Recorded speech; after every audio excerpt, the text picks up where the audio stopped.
from the first chapter of my thesis, and that doesn't really have a title yet either. But it's kind of looking at the psychoanalytic case history as an example of a form of modernist biography. So the broader aims of my thesis are to kind of reassess the literariness of Sigmund Freud's writing and to reconceptualise him as a particularly modernist author. So I'm not going to be considering psychoanalytic theories of the unconscious as contextual material for the development of literary modernism, which is often how those two are kind of put together. And I'm also not going to be practising psychoanalytic literary criticism either, where I would apply psychoanalytic theories to either the text or the author or the reader. Instead of those things, I'll be applying the practice of close reading to several of Freud's texts across the thesis, in order to analyse their particularly literary qualities.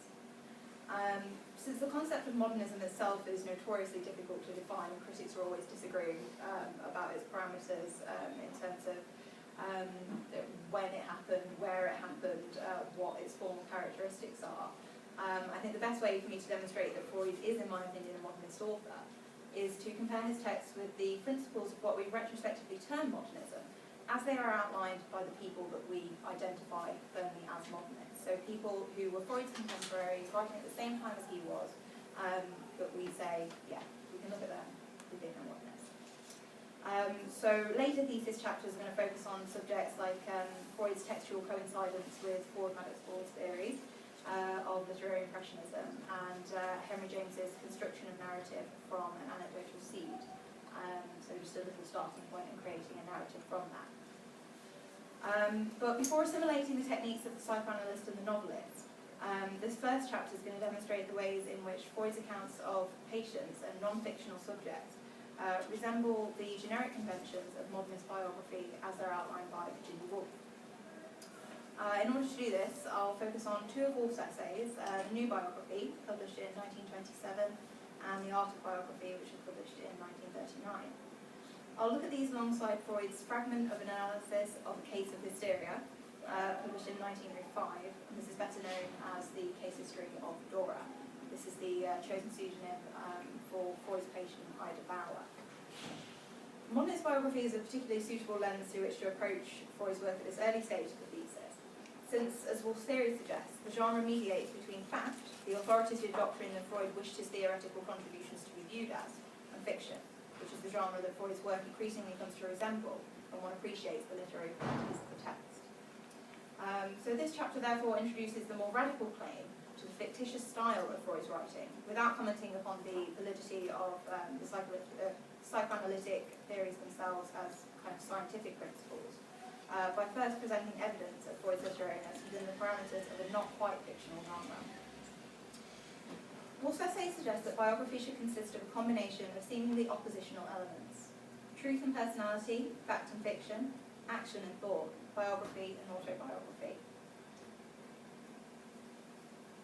Moreover, they raise the question of appropriate subjects for biography and evaluate the successes and limitations of established biographical modes. For today, however, I want to focus on the ideas of truth and personality, fact and fiction. The New Biography opens with Woolf's comparison of biographical elements to granite and rainbow. On the one hand, there is truth, she says. On the other, there is personality.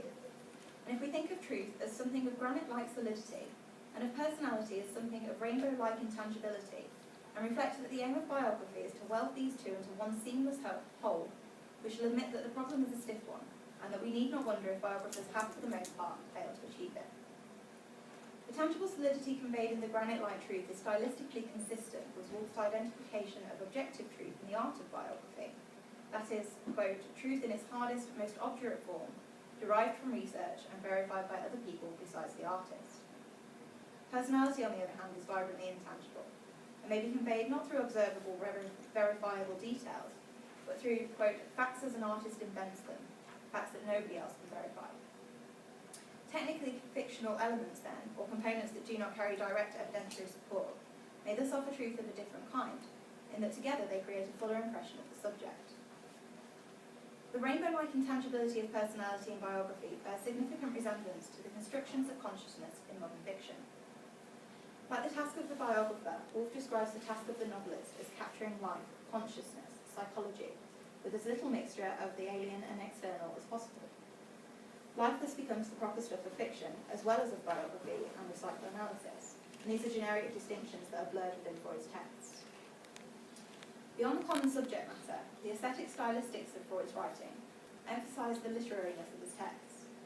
He received the Goethe Prize for Literature in 1930, and there are numerous acknowledgements of his literary talents, including praise from Eugene Bleuler, Havelock Ellis, and Albert Einstein. Critics have also approached the text from literary critical perspectives. Patrick Mahoney, for instance, explores the stylistics of Freud the skillful storyteller across the analyst's multiple and ambiguous generic compositions. Similarly, a key component of Graham Franklin's study, Freud's literary culture, examines Freud's suppressed identification as a frustrated dictator, the poet. These creative elements align Freud's psychoanalytic texts with both modernist biography and the elements of fiction which they contain. Indeed, Freud's writing of the case history of Dora is in many ways literary. There are numerous allusions to literary figures such as Sophocles, Schiller, Charcot, Goethe, and, to quote Freud, a man of letters who incidentally is also a physician. And we might want to think about whether we could apply that label to Freud as well. In addition to allusions, analogies abound within the text, particularly relating to the leitmotif of water, which recurs throughout the case. One example of this is when Freud talks about a stream of water which meets with an obstacle in the riverbed. When this is dammed up and flows back into old channels which have formerly seemed fated to run dry. In this metaphor, Freud anticipates the stream of consciousness style attributed first by Mason Clare to Dorothy Richardson's Point of Bruise, which came to typify modernist literature by acknowledging the fluidity of mental processes. Twice within the space of a page, Freud employs the train of thought metaphor, and later he uses a simile with natural imagery to describe, quote, unconscious processes of thought which are twined around a pre-existing structure of organic connections, much as festoons of flowers are twined around a wire. Discussing the day's residues, he explicitly draws attention to the fact that he uses analogy, and this particular one relates to the personified comparison of entrepreneur and capitalist to explain the roles of the daytime thought and a wish from the unconscious in forming dreams. The alignment of psychographical records and fictional accounts is enhanced through the dissolution of the distinction between patient and fictional character. In the new biography, Wolf writes of her time, it would seem that the life which is increasingly real to us is the fictitious life. Each of us is more Hamlet, Prince of Denmark, than he is John Smith of the Pawn Exchange. Thus the biographer's imagination is always being stimulated to use the novelist's art of arrangement, suggestion, dramatic effect to expand the private life. Freud's use of literary techniques noted above then reflects the tone of self-identification with the fictional identified by Wolf Hare. Freud uses literature to develop and support his psychoanalytic theories, enforcing his sentiments that, quote, the poets and philosophers before me discovered the unconscious. The combination of patient and character narratives accounts for the instances of literary theory and criticism which are abundant within Freud's texts and influence the way in which we receive his own literariness. While I won't be practicing psychoanalytic criticism myself, Freud certainly does in his texts. For instance, in one of the examples of this, he seeks to psychoanalyze the author or artist via their works. And he does this in studies of Wilhelm Jensen, Leonardo da Vinci, and Michelangelo. In other instances, he focuses his analysis upon key characters, transposing onto literary text the methods of decoding symbols and deciphering latent from manifest content, as they're outlined in his earlier publication, The Interpretation of Dreams. The symbolism involved in Wolf's construction of character enacts a similar practice. Reflecting upon the character of Mrs. Brown in her essay Modern Fiction, Wolf deduces that, quote, she popped in and out of the room, perching on the edges of chairs, picking meals out of saucers, indulging in long silent stares. The caterpillars and the oak trees sit on file back. So the caterpillars and the oak trees are the symbolism that Wolf's interpreting here in order to construct the narrative of her character. Thus, by the same principle of conflation, for Freud, Lady Macbeth epitomizes those wrecked by success. E.T.A. Hoffman's The Sandman evidences the concept of the uncanny, and Hamlet is a classic example of the defense mechanism of repression and the Oedipus complex, a concept itself derived from Sophocles' Oedipus Rex. Yet despite Freud's evident concern with the literary and his own practice of figurative language and literary techniques, he explicitly and forcefully maintained the importance of his scientific readership. His effort at anonymising the figures within the Dora case supposedly guards against the interest of a non-medical reader, and, quote, the publication publication of the case in a purely scientific and technical periodical should, further, afford a guarantee against unauthorised readers of this sort. Indeed, there are frequent references to the medical reader throughout the Dora case. The unauthorised readers are those whose intentions in approaching the case history deviate from scientific and technical interests. Freud writes, "I am aware that there are many physicians who, revolting though it may seem, choose to read a case history of this kind not as a contribution to the psychopathology of the neuroses, but as a room neglect designed for their private delectation." I try not to take this personally. I can assure readers of this species that every case history which I may have occasion to publish in the future will be secured against their perspicacity by similar guarantees of secrecy, even though this resolution is bound to put quite extraordinary restrictions upon my choice of material. Freud's diatribe against the revolting literary reader is characterised by the decadent imagery of private delectation, in contrast to the intended public intellectual consumption by physicians. The species is dehumanised, their animalisation suggesting the absence of higher powers of critical thought and reasoning. However, it's questionable whether his guarantees of secrecy would really discourage the novelistic reader, since the pseudonymic disguising of characters does not discourage readers of the Roman neglect in general, and would be of no consequence whatsoever to those embracing the text as a purely fictitious construction, containing invented characters rather than a factual account of the lives of contemporary individuals.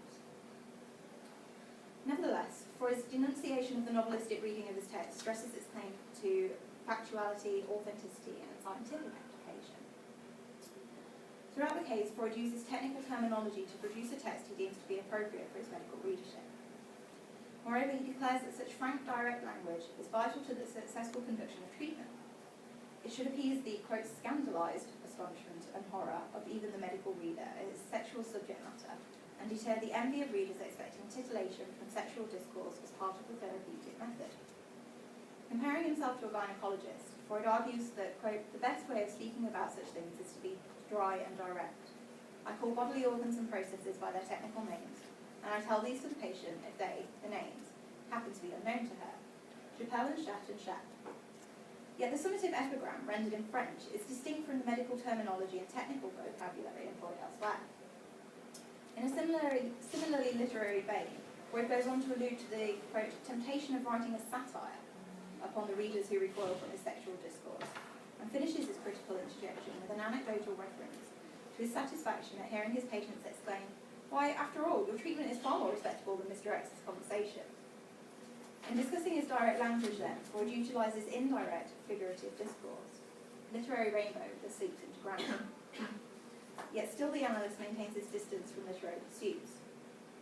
I must now turn to consider a further complication to which I should certainly give no space if I were a man of letters engaged upon the creation of a mental state like this for a short story, instead of being a medical man engaged upon its dissection, he writes. The element to which I must now allude can only serve to obscure and efface the outlines of the fine poetic conflict which we have been able to ascribe to Dora. This element would rightly fall a sacrifice to the censorship of a writer, for he, after all, simplifies and abstracts when he appears in the character of a psychologist. But in the world of reality, which I'm trying to depict here, a complication of motives as accumulation and conjunction of mental activities, in a word, overdetermination, is the rule.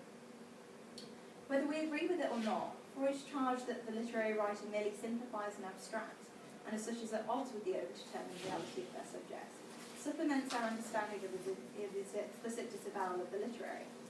He intends psychoanalysis to endure as a science, not an art, so must emphasise the authenticity in all its potentially inelegant complexity, rather than the creativity of his record. The generic conventions of modernist biography, however, impose similar restrictions. When the first-person narrator of Woolf's short story, an unwritten novel, misinterprets her travelling companion's situation, the story itself is not diminished by the mistake.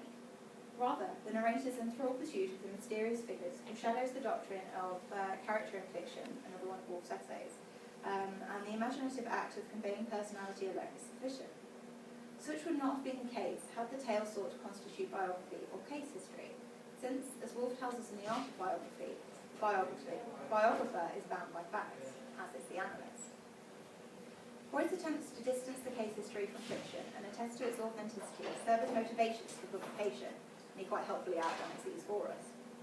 In addition to his immediate intentions of the treatment of Dora herself, by which he hopes to alleviate her symptoms and repair gaps in her memory, publishing the case would fulfill Freud's duty, he says, not only towards the individual patient, but towards science as well, and by implication towards the many other patients who are suffering or will one day suffer from the same disorder. Freud's defiant and impassioned rhetoric, in which he purports to avoid, quote, a disgraceful piece of cowardice by choosing to publish the case in spite of anticipated criticisms against the alleged betrayal of the patient, strives to undermine the charges of critics from the offset and align the reader with both the case history as published document and with its theoretical contents. Freud writes that the publication was intended to supplement his book on the interpretation of dreams by showing how an art, which would otherwise be useless, can be turned to account for the discovery of the hidden and repressed parts of mental life. Psychoanalysis, Freud argues, thus redeems symbolic interpretations from an autotelic or purely ornamental fate, in much the same way that he uses literary techniques to elucidate psychological principles within the case history. His practical purposes fly in the face of the aesthetic notion of art for art's sake. Freud's commitments to the individual patient and the development of psychoanalytic theory for the advancement of science manifest as he fluctuates between references to the general and the specific. For instance, he ambiguously refers to the patient, and in those cases it's not clear whether he's talking about Dora specifically or a kind of general everyman patient, encompassing all those who might one day suffer. He switches between the broader references to specifically elaborating the situation, quote, in Dora's case. There are theoretical digressions from the material of the specific case, however, into subjects such as somatic compliance in hysteria, childhood theory, and neuroses, which are arguably not all that relevant to Dora's specific condition. At times, this theoretical discussion informs Freud's diagnosis and treatment of Dora's own symptoms. As in, let us now apply our theory to the instance provided by Dora's case. On other occasions, however, Freud identifies the conformity of Dora's case to existing knowledge in the field, upon such subjects as hysteria and dream interpretation. Quote, this is quite a typical example, and we have a lot of instances of that within the case. Sometimes the divergence from specific to general conveniently obscures the technical analytic process between Freud and Dora, so that the application of Freud's conclusions avoids interrogation by the reader. As in, I will pass over the details which showed how entirely correct all this was, and instead of that, I'll add a few general remarks upon the part played in hysteria by the motives of illness. These various transitions demonstrate Freud's attempts to verify both the material relating specifically to Dora and that relating to his wider theories. The pressure faced by biographer and analyst to create credible, verifiable accounts of their subjects leads the authors to use sources within their studies as grounds for the various forms of elaboration of personality. In the Dora case, for instance, Freud refers to a suicide note penned by Dora and found by her father, which he interprets in order to elucidate her condition. Woolf and Freud both make use of various textual apparatus within their biographies, from footnotes and prefaces to forwards, introductions, appendices, and indexes, in order to enhance the impression of truth, authority, and authenticity in their accounts. Despite its dependence on artistic interpretation and invention, Woolf's Flush, a fictional biography of Elizabeth Barrett Browning's dog, consciously, if playfully, attempts to counter the reader's resistances to a biographical classification of the tale by presenting them with evidentiary support. The section titled Authorities refers the reader to a host of sources, including poems by Barrett Browning, letters between numerous correspondents, and a source of historical context. There's also notes by Woolf to be found over the course of the text. Similarly, Freud frequently employed footnotes, referring the reader to other of his publications in which the topic at hand was addressed. And there's, in particular in the Dora case, a lot of references to the interpretation of dreams, which was published prior to this case. The two are actually quite a lot closer together because the Dora case was written in 1901 but then not published until 1905, and then that kind of narrows the gap. The self-referential technique simultaneously credits both works under reference by demonstrating the internal consistency of interlinking psychoanalytic theories. On the other hand, though, Freud was also accustomed to qualify previous theories and studies by adding supplementary material after the initial composition or publication. So whether it's of a corrective or a confirmative nature, supplementary material of this kind serves to demonstrate the author's dedication to validity and to convince the reader of this. The critic Laura Marcus suggests that, quote, the literary or poetic can represent both the undoing of any claims to scientific or historical status, or it can stand for unimpeachable cultural value, making and substantiating its own claims to historicity and truth. Because at times we see Freud calling upon poetical inspiration and technique, where elsewhere he attempts to distance himself from such a literary position in order to depict that world of reality. It seems that Freud constantly attempts to manoeuvre between the scientific and the literary as he deems appropriate. However, a conscious effort to manoeuvre doesn't necessarily imply a successful negotiation. My opening quote from the new biography features Woolf's acknowledgement of the difficulty of successfully combining granite and rainbow. Indeed, she maintains that, quote, "We cannot name the biographer whose art is subtle and bold enough to present that queer amalgamation of dream and reality, that perpetual marriage of granite and rainbow. His method still remains to be discovered." This paper has demonstrated that Woolf may have found in Sigmund Freud another craftsman of the new style of biography, whose methods should at least be considered amongst the contenders. Woolf cites Sutton Strachey's biography of Queen Elizabeth as a prime example of an imbalance of granite and rainbow, in which the dominance of fiction undermines the attempt of representing the subject. Freud, however, differs from Woolf in his opinion of Elizabeth and Essex, which is Strachey's biography, and he wrote to Strachey to commend him upon the success of this. "This time you have moved me more deeply, for you yourself have reached greater depths. As a historian, then, you show that you are steeped in the spirit of psychoanalysis. You have known how to trace her character to the impressions of her childhood. You have touched upon her most hidden motives with equal boldness and discretion." But Freud supports a biographical form deemed too intangible by Woolf is indicative of the extent of his literariness, which I'll hope to go on and demonstrate in different contexts in later chapters.